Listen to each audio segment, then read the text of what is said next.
developing renewable energies and financial centers helps Vietnam attract foreign investors and achieve its development goals. In 2025, Vietnam has set ambitious goal to develop financial center and enhance green energy initiative as part of its broader strategy to attract large foreign investors. And first, Vietnam aims to establish itself as a regional financial hub in South Asia. And this involves enhancing its financial infrastructure, regulatory framework, and business environment to attract international financial institutions, banks, and investors. And second, Vietnam seeks to transition to a more sustainable energy model and become a leader in renewable energies productions, primarily solar and wind, to enhance energy security and reduce carbon emissions. And this is also a crucial element to attract large global corporations. And now for the first part, to understand more about Vietnam ambitions and ways for the country to develop financial center, we have invited Swiss ambassador to our studios today, Thomas Gass. And thank you for joining our program. Thank you, Mr. Nguyen. It's really a great pleasure to be here this morning. First, can you touch on the significance of financial centers to a Switzerland economy? Yes, well, you think of Switzerland, you think of finance. So no big surprises there. But actually, the financial sector is really important, has a critical role to play in the Swiss economy. It actually contributes more than 9% to the Swiss GDP, more than 5% to Swiss employment, and just under 12% to the public sector tax revenue. So you can imagine what a big role that plays. This is possible because we have two highly competitive financial centers in Switzerland. We have Zurich, of course, very well known for its private banking, for its wealth management, but also the insurance side of finances. And then we have Geneva that excels in the management of commodities, but also in international finance. All this is possible because of a very stable political environment in Switzerland, a robust regulatory framework, but also a reputation for financial integrity. Ho Chi Minh City climbed up 7 places to rank 98th out of 119 cities in the 37th edition of the Global Financial Centers Index, GFCI 37. This marks its highest position since first being included in the rankings in 2022. The city increased by 25 points compared to the previous ranking, reaching a total of 654 points. By the end of 2024, the Politburo officially approved the establishment of an International Financial Center, IFC, alongside a regional financial center in Da Nang.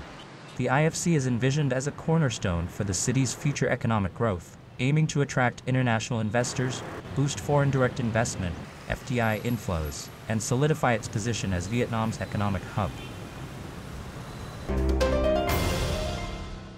In your opinion, when the financial center established in, for example, Da Nang City or Ho Chi Minh City in Vietnam, so how would they contribute to the development of the country? I believe that building a financial center or two in Vietnam is a good contribution to a strategy for Vietnam to become a resilient high-income economy by 2045, as you've also outlined it before. It will contribute to the attractivity of the country. It will contribute to the economy of the country. I just gave you the examples from Switzerland in terms of the GDP. It will also contribute to jobs and high competency jobs. So it's an important pillar, I would say, of reaching a resilient high economy status, but it's not enough. I think the government knows that it has to do other things as well, that the industry has to be modernized, that the energy transition has to be accelerated, and of course that the human resources, the people have to be educated in order to take more complex jobs. What are the opportunities and challenges for Vietnam in building a financial center? A financial center isn't just something that you create in 1 second. You have to build a reputation. build a reputation, meaning you have to invest into a sound private and public finance system in the country so that there's a trust in what your country can offer. You have to foster innovation in the IT and in the fintech area. Now, all these factors are, of course, on the radar of the government of Vietnam, and that is great. But it's a lot of work, and it takes time to build that. Yes, and I believe you have come across all the plan and all the detail the government gave out, the roadmap for Vietnam to develop financial center. What do you think about it? I think these are the right elements. I might add some important elements from our experience. We have an independent financial oversight authority, one of the best in the world, FINMA, which plays an important role. So to just make sure that that the rules are kept and are followed by all the actors in the banking system, that is something that is important to consider also in Vietnam. Then, as I said before, you want to attract the best talent in the world in the areas that you want to specialize in. And to attract this best talent, you need to build your urban infrastructure.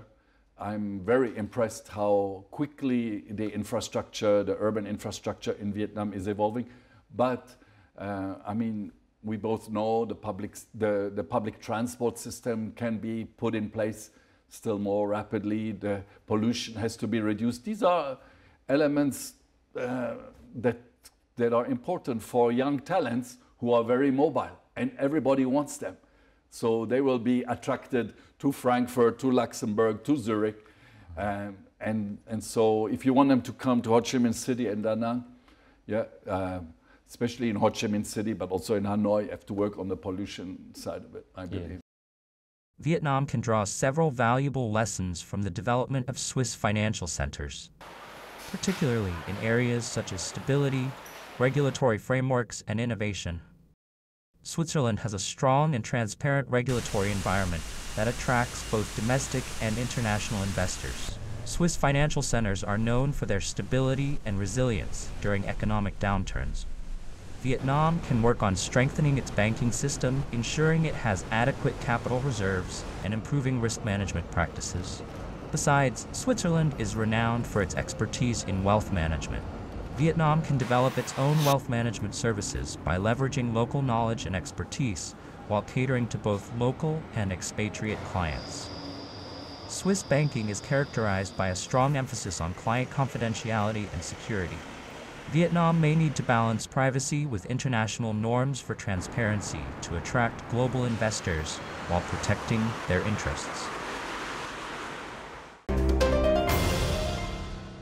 Can you elaborate on the assistance of Switzerland for Vietnam in developing financial center? Yes, so Switzerland has a long tradition of cooperation with Vietnam, and just recently we are in the process currently of launching our new program for 2025 and 2028, in which we have 3 pillars. One is to promote sustainable trade and innovation. The second one is to promote and to support sustainable private and public finance. And the third one is smart industrialization and urbanization. And as you can see from what I've said before, this frames very well with the idea of developing financial centers in Vietnam. For example, and we've been working with the banking system for many years. Actually, we have been working with the government on strengthening the law on credit institutions, strengthening the capacity of banking executives in governing financial businesses. We are currently working with the State Bank of Vietnam also on digital finance and on fintech services. And we are also, as part of that, working with the People's Committee in Da Nang on certain requirements that would be needed for the financial centers. if I look at skills in particular, I think this is one where we have one of our flagship programs. It's called the Swiss Bank Executive Training Program, which is implemented by the Swiss Finance Institute. So we have experts from Switzerland that come here every year and offer an 18-month course for senior bank executives in the private sector, and to take these courses, and since 2009. So this has been going on for some time. Since 2009, 230 senior executives have gone through this training. So you can see we've been working with the government of Vietnam, with the State Bank of Vietnam, with the Ministry of Finance to build the basis for these financial centers for already over 14 years.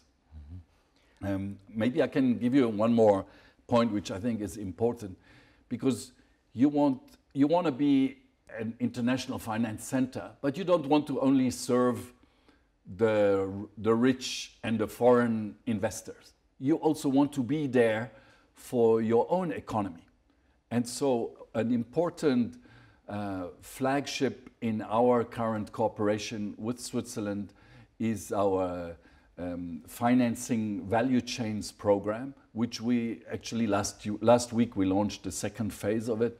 It's a program where we work directly with the State Bank of Vietnam, but also with private banks and with private companies to make sure that the money turns quicker in the supply chains and is available for the different stakeholders in the value chain to reinvest.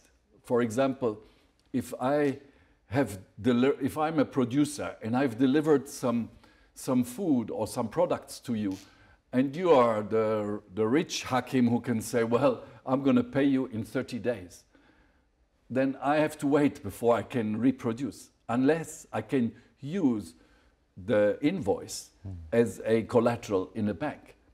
Then I can reinvest immediately in my chain. You see what I'm saying? This is very concrete for many companies. Actually, over the last phase of this program, the last 4 or 5 year phase, we have serviced 500,000 Vietnamese SMEs through this program and released $33 billion of additional funding into the SME sector. That is a financial sector that works. Well, once again, thank you for joining our program today. Thank you, Mr. Nguyen. Thank you very much. Denmark has consistently pursued a clear, long-term energy strategy, including ambitious renewable energy targets. Vietnam can also benefit from setting similar long-term goals and maintaining policy stability to attract investment. For example, Denmark offers financial incentives, subsidies, and tax benefits for renewable energy projects. Vietnam could adopt similar mechanisms to encourage private sector participation. Vietnam can also implement public-private partnerships approach to leverage private sector expertise and funding. Denmark is also a global leader in offshore wind energy, and the country emphasizes minimizing the environmental impact of offshore wind projects.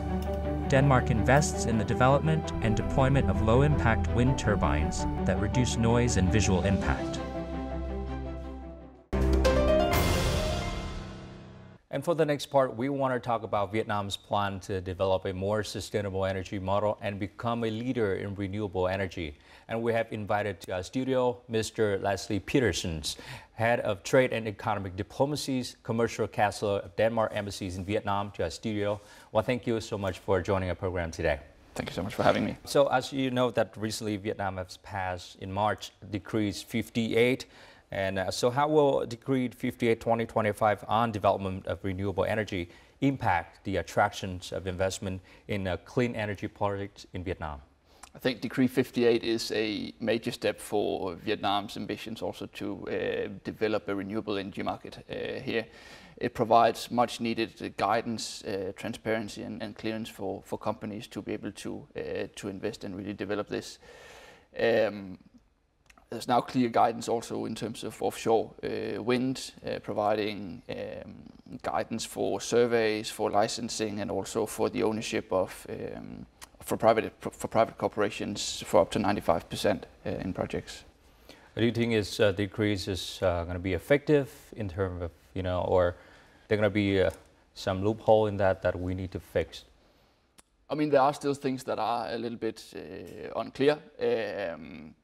There's the 80% offtake and the 15-year loan repayment, which might prove to be a little bit of concern for at least foreign investors. Usually, from my understanding at least, the loan repayment should be around 20 years. But that's something that could be worked out in circulars moving forward. There's also concerns regarding the bid winning price, basically, that allows the off-taker to negotiate price afterwards, but only at a lower end, or only to decrease it, which can put pressure on the whole investment model as well. So what is the importance of developing energy infrastructure in attracting foreign investment, especially from leading global corporations? Energy infrastructure is crucial. As both a sort of like practical angle to it and also a policy angle to it. The practical and infrastructure, physical infrastructure is crucial when it comes to just securing that you have access to energy when you need it. And then also the fact that you can have that in the future as well. With the impressive growth that Vietnam is experiencing, you can also see a big increase also in the energy demand, which, according to some of the calculations that I've seen, basically requires 1.5% energy increase compared to the GDP growth as well. So that's just one thing, and it really also demands or requires government to be able to speak together. That's Ministry of Finance, that's MOIT, that's other ministries as well, in terms of getting the right framework conditions. And then you have foreign investors who are looking for to invest and to reduce their risk in markets, and the foundation for that is to have access to clean energy also for ESG concerns moving forward. Offshore wind energy requires more diverse and complex skills compared to other renewable energy sectors due to the more intricate construction, installation, foundations, and infrastructure systems involved. Additionally, this field demands workers to operate in harsh environments, ranging from deep beneath the seabed to hundreds of meters above sea level on offshore wind turbines. With the existing oil and gas and coal power industries, Vietnam's workforce in these sectors is considered transferable to offshore wind energy. However, job vacancies remain unfilled due to a lack of specialized skills in the offshore wind sector. Assembling the turbines is not that difficult, but are you going to be making the big rotors and so on? I mean, that requires highly skilled and also, I might say, fairly automated processes. So, you may not need huge numbers. Nguồn nhân lực Việt Nam chưa có nhiều kinh nghiệm liên quan đến phát triển năng lượng tái tạo hay quản lý các dự án lớn hiệu quả, dẫn tới là thiếu hụt nhân sự cho các vị trí cấp cao hay các vị trí quản lý. Vì vậy, những nhân sự có trình độ kỹ thuật chuyên sâu và quản lý cấp cao thường là các chuyên gia nước ngoài đến từ các quốc gia phát triển điện gió hoặc được tập đoàn lớn trong ngành cử sang. According to the 2023 Energy Outlook report by Brunel, a global customized recruitment and labor services company, education and training are among the main reasons for the skill shortage in the renewable energy sector. In addition to self-training, some foreign wind energy companies also support and collaborate with domestic training institutions and businesses in knowledge transfer, enhancing expertise in offshore wind energy and building training centers to develop human resources. So talking about Danish companies in Vietnam, what are the priority areas that those companies are interested in Vietnam? At the embassy, we support companies within the energy sector, within the sustainable food and agriculture, it's the maritime and logistics, it's healthcare, and then also increasingly manufacturing, also high quality and more advanced manufacturing, as we've compared to what we have seen in the past. And all of it really has a sustainability angle to it as well, and a green perspective also to be able to contribute to some of the ambitions that are also here in Vietnam, both in terms of growth, but also to some of the commitments that have been made on a more renewable energy and net zero angle. Yes, and talking about the projects that currently being undertaken by Denmark and Vietnam, and what are those? Can you tell me about them? I mean, I think a project that we can highlight is obviously the Lego factory that's opening up next month, with ambitions to be run 100% on green energy in the future, and they have net zero ambitions as well. Pandora being another project, they're opening up a factory with clear ambitions for basically how to run and operate factories that are net zero.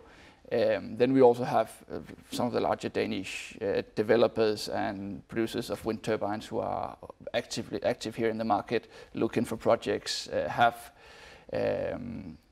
projects that they are ready to invest, among others, in offshore wind. We have the Danish company Copenhagen Infrastructure Partner, who have a multi-billion-dollar investment that they are ready to deploy whenever the market opens up, and we have turbines also, wind turbines running onshore here already. The Power Development Plan 8 or PDA. So during the revisions of the plan, there is some suggestion that the 6 gigawatt by 2030 offshore wind target should be postponed until after 2030. And however, after a number of discussions, this target remains unchanged in the final draft. So what is your opinion about this, and what are the challenges and opportunities for Vietnam to achieve this target? I mean, it sends a strong signal. It sends a strong signal that you still, and that the Vietnamese government is still prioritizing offshore wind. And we support that very much, also through our Danish Energy Partnership, Danish-Vietnam Energy Partnership program. Offshore wind, to my understanding, it takes around 7 to 8 years from project planning and developing all the way to when there is a wind farm out in the ocean. So it's also time to get started, but it clearly sends the right signal. I mean, Vietnam has the so favorable conditions for offshore wind. I think, or the calculations that we've seen is that the potential is around 160 gigawatts. And with a long coastline with strong wind speeds, that only makes it even more interesting also to provide that into the energy mix moving forward. And as mentioned, we're ready to, from a Danish side, we're ready to support as well. We have our government-to-government cooperation on policy aspects and on sharing knowledge. And in Denmark, we've come a long way. We started this journey some years ago now, 20, 30 years ago.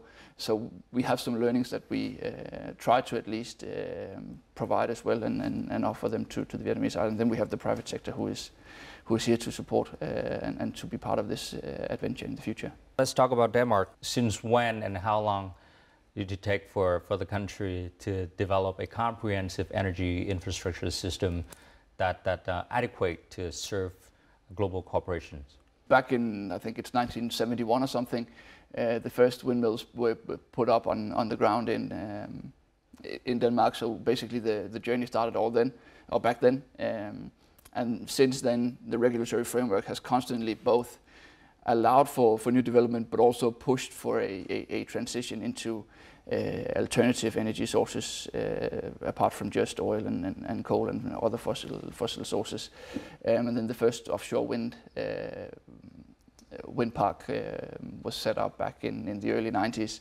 So it's really sort of like this constant focus on developing the energy sector and also to create energy security and energy independence from imports, and then with the integrated energy nets that we are developing also in Europe, then Denmark can also contribute into that. And it's actually quite impressive also to see sometimes if you look at the weather forecast when it's super windy in Denmark, which it is quite often because we also have a quite long coastline, then we are actually overproducing energy, which we can then sell off to other countries in Europe.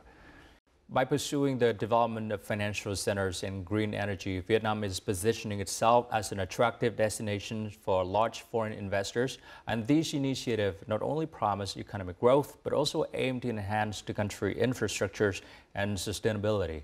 And according to experts, the success of this strategy will depend on effective implementations, continuous reforms, and the ability to foster a stable and conducive environment for investments.